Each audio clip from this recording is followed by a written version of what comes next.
గురుభ్యో నమః. ఓం శ్రీమాత్రే నమః. హనుమకి సీతమ్మ చెప్పిన కార్యసిద్ధి మంత్రం.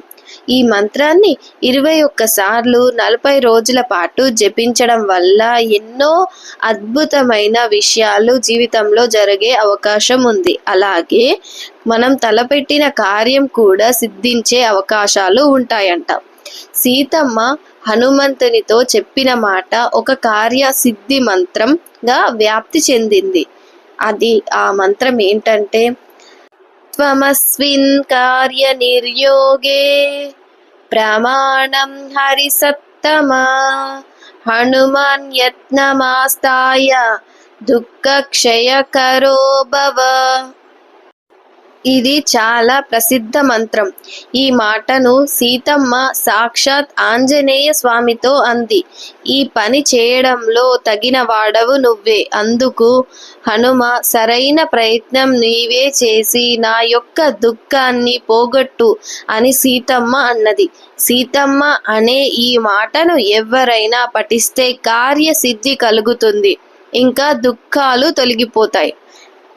ఇప్పుడు ఈ మంత్రాన్ని మనం 21 సార్లు జపించుకుందాం. త్వమస్మిన్ కార్య నిర్యోగే ప్రమాణం హరిసత్తమా హనుమన్ యత్నమాస్తాయ దుఃఖక్షయకరో భవ. త్వమస్మిన్ కార్య నిర్యోగే ప్రమాణం హరిసత్తమా హనుమన్ యత్నమాస్తాయ దుఃఖక్షయకరో భవ. త్వమస్మిన్ కార్య నిర్యోగే ప్రమాణం హరిసత్తమా హనుమన్ యత్నమాస్తాయ దుఃఖక్షయకరో భవ. త్వమస్మిన్ కార్య నిర్యోగే ప్రమాణం హరిసత్తమా హనుమన్ యత్నమాస్తాయ దుఃఖక్షయకరో భవ. త్వమస్మిన్ కార్య నిర్యోగే ప్రమాణం హరిసత్తమా హనుమన్ యత్నమాస్తాయ దుఃఖక్షయకరో భవ. త్వమస్మిన్ కార్య నిర్యోగే ప్రమాణం హరిసత్తమా హనుమన్ యత్నమాస్తాయ దుఃఖక్షయకరో భవ. త్వమస్మిన్ కార్య నిర్యోగే ప్రమాణం హరిసత్తమా హనుమన్ యత్నమాస్తాయ దుఃఖక్షయకరో భవ. త్వమస్మిన్ కార్య నిర్యోగే ప్రమాణం హరిసత్తమా హనుమన్ యత్నమాస్తాయ దుఃఖక్షయకరో భవ. త్వమస్మిన్ కార్య నిర్యోగే ప్రమాణం హరిసత్తమా హనుమన్ యత్నమాస్తాయ దుఃఖక్షయకరో భవ.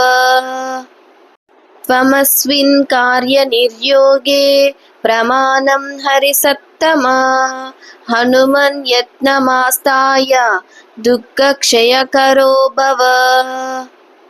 త్వమస్మిన్ కార్య నిర్యోగే ప్రమాణం హరిసత్తమా హనుమన్ యత్నమాస్తాయ దుఃఖక్షయకరో భవ.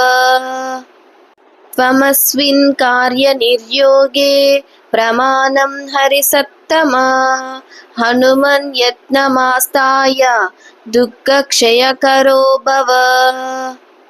త్వమస్మిన్ కార్య నిర్యోగే ప్రమాణం హరిసత్తమా హనుమన్ యత్నమాస్తాయ దుఃఖక్షయకరో భవ.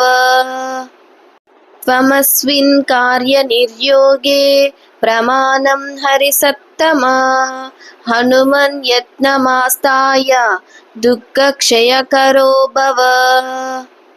త్వమస్మిన్ కార్య నిర్యోగే ప్రమాణం హరిసత్తమా హనుమన్ యత్నమాస్తాయ దుఃఖక్షయకరో భవ. త్వమస్మిన్ కార్య నిర్యోగే ప్రమాణం హరిసత్తమా హనుమన్ యత్నమాస్తాయ దుఃఖక్షయకరో భవ. త్వమస్మిన్ కార్య నిర్యోగే ప్రమాణం హరిసత్తమా హనుమన్ యత్నమాస్తాయ दुःखक्षयकरो भव। त्वमस्मिन् कार्यनिर्योगे प्रमाणं हरिसत्तमा हनुमन्यत्नमास्ताय दुःखक्षयकरो भव। त्वमस्मिन् कार्यनिर्योगे प्रमाणं हरिसत्तमा हनुमन्यत्नमास्ताय दुःखक्षयकरो भव। त्वमस्मिन् कार्यनिर्योगे प्रमाणं हरिसत्तमा हनुमन्यत्नमास्ताय दुःखक्षयकरो भव। त्वमस्मिन् कार्यनिर्योगे प्रमाणं हरिसत्तमा हनुमन्यत्नमास्ताय दुःखक्षयकरो भव। त्वमस्मिन् कार्यनिर्योगे प्रमाणं हरिसत्तमा हनुमन्यत्नमास्ताय दुःखक्षयकरो भव। त्वमस्मिन् कार्यनिर्योगे प्रमाणं हरिसत्तमा हनुमन्यत्नमास्ताय दुःखक्षयकरो भव। त्वमस्मिन् कार्यनिर्योगे प्रमाणं हरिसत्तमा हनुमन्यत्नमास्ताय दुःखक्षयकरो भव।